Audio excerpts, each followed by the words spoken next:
Hello दोस्तों, आज हम पदार्थ की अवस्थाएं पढ़ेंगे। लेकिन पदार्थ की अवस्थाओं को पढ़ने से पहले थोड़ा सा रसायन विज्ञान के बारे में जान लेते हैं। तो चलिए,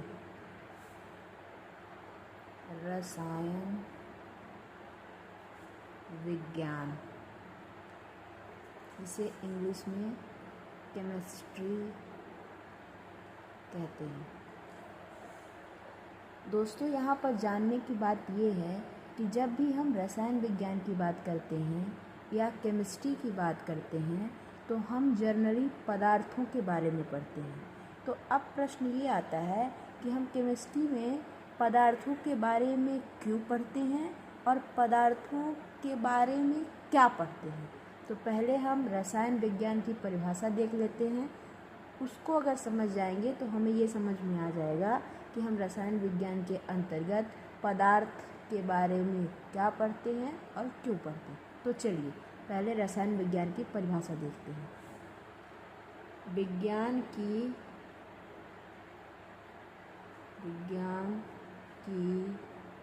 वह शाखा जिसके अंतर्गत द्रव्य, इसे ही पदार्थ कहते हैं। द्रव्य या पदार्थ तथा पदार्थ के सूक्ष्म कण जैसे अणु या परमाणु के गुण, अर्थात या तो भौतिक गुण होगा या रासायनिक गुण होगा, तथा ऊर्जा का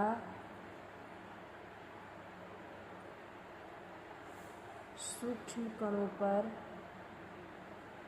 पड़ने वाले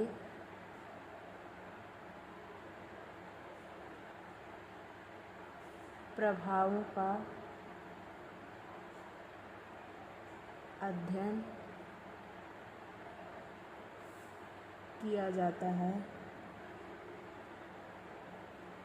उसे ही रसायन विज्ञान कहते हैं।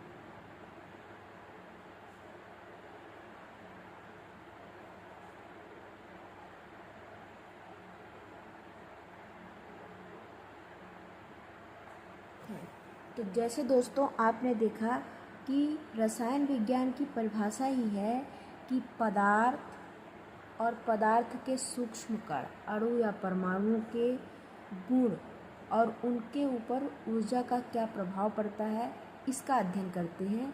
इसी वजह से जब भी हम रसायन विज्ञान पढ़ते हैं तो हमें कुछ चैप्टरों के अलावा बाकी जो पहला चैप्टर होता है वो पदार्थ का ही होता है, और उससे भी ज़्यादा ज़रूरी पदार्थ में हमें पदार्थ की अलग अलग अवस्थाएं पढ़ाई जाती हैं।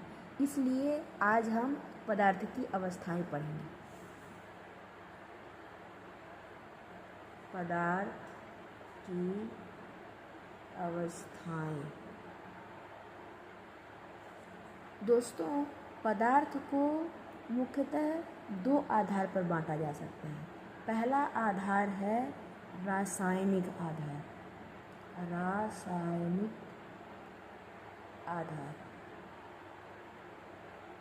दूसरा आधार है भौतिक आधार।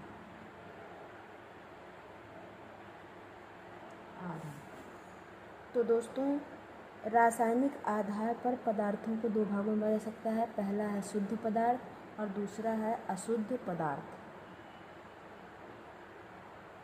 शुद्ध पदार्थ को भी दो भागों में बांटा जा सकता है। पहला है तत्व और दूसरा है यौगिक।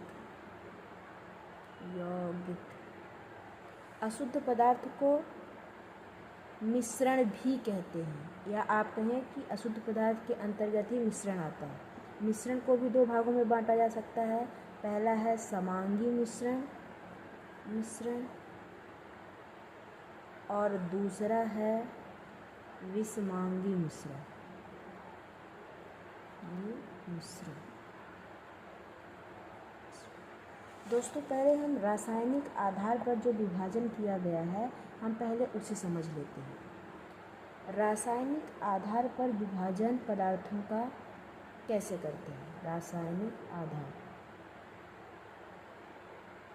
दोस्तों, रसायन का मतलब भी होता है किसी भी पदार्थ की आंतरिक संरचना। जब पदार्थों को यह देखकर विभाजित किया जाता है कि पदार्थ जिस चीज़ से बना हुआ है, क्या वह किसी एक चीज़ से बना है या उसमें दो चीज़ मिले हुए हैं, किस अनुपात में मिले हुए हैं। अगर हम इस स्तर का अध्ययन करते हैं तो उसको रासायनिक आधार कहेंगे। तो लिखते हैं, जब पदार्थ किस चीज़ से बना है, इसका अध्ययन करते हैं तो उसे रासायनिक आधार कहते हैं।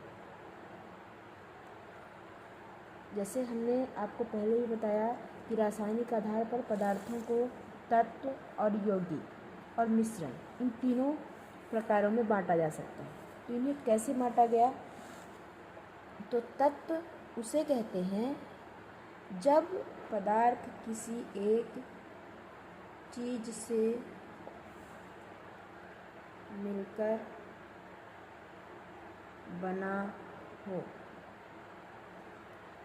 जैसे हमने कहा हाइड्रोजन गैस,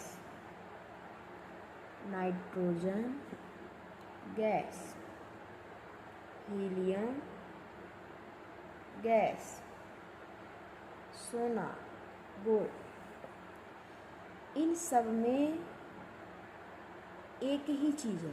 हाइड्रोजन में हाइड्रोजन के ही दो परमाणु हैं। इसमें हाइड्रोजन में ओ नहीं जुड़ गया है, ओ इसमें नहीं जुड़ा हुआ, सिर्फ हाइड्रोजन।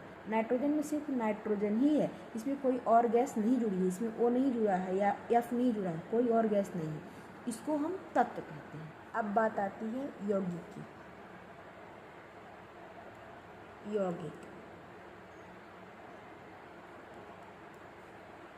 जब दो या दो से अधिक पदार्थ एक निश्चित अनुपात में मिलकर नए पदार्थ का निर्माण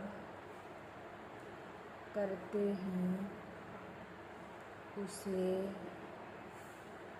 यौगिक कहते हैं।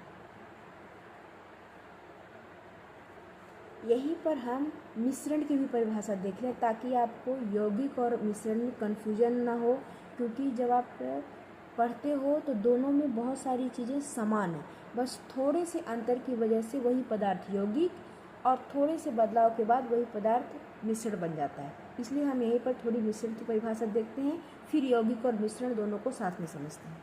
तो मिश्रण, जब दो या दो से अधिक पदार्थ किसी भी अनुपात में मिलकर पदार्थ का निर्माण करते हैं,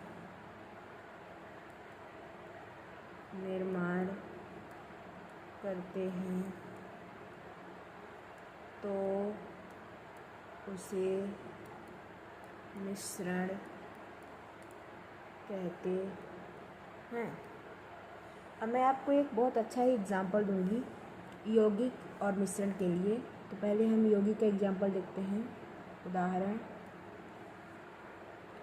H2, आप इसे जानते हैं, ये जल का रासायनिक सूत्र है।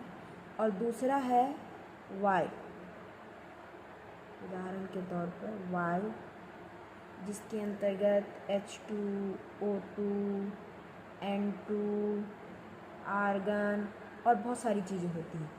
आप अगर यहाँ ध्यान दें तो H2 यहाँ भी है, O यहाँ भी है, H2 यहाँ भी है और O यहाँ भी है। सिर्फ दोनों में अंतर यहाँ ये है कि हाइड्रोजन ऑक्सीजन के साथ एक निश्चित अनुपात में मिल करके एक नया पदार्थ बनाता है जिसे जल कहते हैं। आप ये जानते हैं कि हाइड्रोजन एक बहुत ही ज्वलनशील गैस है। उसी तरह ऑक्सीजन भी है जो आग को जलने में सहायक होती है। कार्बन डाइऑक्साइड बुझाती है और ऑक्सीजन जलने में सहायक होती है। लेकिन आप देख रहे हैं कि हाइड्रोजन और ऑक्सीजन एक निश्चित अनुपात में मिली हैं और एक नए पदार्थ का निर्माण की हैं जो ऑक्सीजन और हाइड्रोजन दोनों के प्रवृत्ति से एकदम अलग है। ये जल आग बुझाने का काम करता है, लेकिन ये दोनों गैसें आग को एक तो जलाती है और दूसरा खुद ही ज्वलनशील होती है। तो यौगिक की परिभाषा में जब पदार्थ मिलते हैं तो एक निश्चित अनुपात में मिलते हैं और एक नए पदार्थ का निर्माण करते हैं। मिश्रण में क्या है, पदार्थ मिलते तो हैं लेकिन किसी भी अनुपात में मिल लेते हैं। इनका ये रेशियो नहीं कि 1:2 या 2:4 या किसी विशेष अनुपात में और एक नए पदार्थ का निर्माण हो, ऐसा नहीं होता है। जैसे आप देख रहे हैं कि वायु मिश्रण का उदाहरण है, यौगिक का उदाहरण नहीं है। तो आप इसमें देख रहे हैं कि इसमें हाइड्रोजन है, हाइड्रोजन इसमें भी है, ऑक्सीजन इसमें भी है। लेकिन अंतर सिर्फ इतना है कि यहाँ ये किसी अनुपात में भी मिले हुए हैं, यहाँ एक निश्चित अनुपात में मिले हैं और एक नए पदार्थ का निर्माण कर रहे हैं जिसकी प्रवृत्ति इन दोनों मिलने वाले पदार्थ से अलग है। ये एक एग्जाम्पल। दूसरा एग्जाम्पल देखिए, अगर हम लोहा और चुंबक, लोहे का चूर्ण हो और ये चुंबक हो, दोनों को हम मिला दें तो ये मिश्रण तो बन जाएगा लेकिन ये यौगिक नहीं बनेगा, क्योंकि जो हमारा नया पदार्थ बनेगा तो ऐसा नहीं होगा कि लोहे की प्रवृत्ति चुंबक की ओर चिपकने की है तो कुछ और बदल जाए, या चुंबक की प्रवृत्ति लोहे को अपनी ओर चिपकाने की है तो कुछ और बदल जाए। ऐसा नहीं होता, मिश्रण में ऐसा नहीं होता। लेकिन यौगिक में जब दो पदार्थ या दो से अधिक पदार्थ एक निश्चित अनुपात में मिलते हैं तो एक नए पदार्थ का निर्माण होता है। यही अंतर है यौगिक और मिश्रण में। आप इसे याद रखिएगा क्योंकि पेपर में लिखते वक्त इन दोनों में बहुत कन्फ्यूजन होता है और यही दो शब्द अलग हो जाने पर परिभाषाएं गलत हो जाती हैं।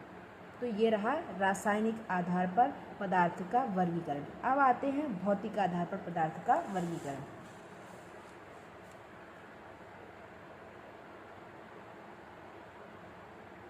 भौतिक आधार पर पदार्थ, भौतिक आधार पर पदार्थ तीन होते हैं। कौन कौन सा? पहला है ठोस, दूसरा है द्रव और तीसरा है गैस। अब हम ये समझते हैं कि भौतिक आधार पर कैसे क्लासिफिकेशन होता है। तो भौतिक का मतलब होता है बाहरी आवरण। जैसे आपने भौतिक परिवर्तन पढ़ा होगा, तो बल्ब जल रहा है या बल्ब बुझ गया, तो आपने जलते हुए बल्ब को देखा, बुझे हुए बल्ब को देखा, लेकिन अगर उसमें निरंतर कोई भी गैस भरी हुई है या जो बल्ब जिस कांच का बना हुआ है उसमें कोई परिवर्तन नहीं होता है। जिस चीज़ का वो बना है वैसा ही रहेगा, जो उसमें गैसें भरी हैं वही भरी रहेंगी, सिर्फ उसके चमक में अंतर आ जाती है। जब वो बुझ जाता है तो वो नहीं चमकता रहता, जब वो जलता है तो चमकता है। तो उसी के आधार पर पदार्थ को भी बाहरी आवरण के आधार पर बांटा गया है। तो भौतिक आधार का मतलब है पदार्थ के बाहरी आवरण। बाहरी आवरण का मतलब है जैसे आप जल को तीन अवस्था में देखते हो, बर्फ के रूप में, वाष्प के रूप में और द्रव के रूप में। ये तीनों अवस्थाएं हैं जल की, लेकिन इन तीनों अवस्थाओं में H2O का अनुपात 2:1 ही होता है। ये 1:2, 2:2, अगर ये 2:2 हो जाएगा तो फिर ये जल नहीं होगा, ये पराऑक्साइड बन जाएगा। ये है पराऑक्साइड का सूत्र। तो मैं आपको ये समझाना चाहती हूँ कि पदार्थ के जो भौतिक आधार हैं विभाजित करने के, उसका आधार सिर्फ एक ही है और वह है पदार्थ का बाहरी आवरण। उसके आधार पर पदार्थ को 3 भागों में बांटा गया, ठोस, द्रव और गैस। Thank you.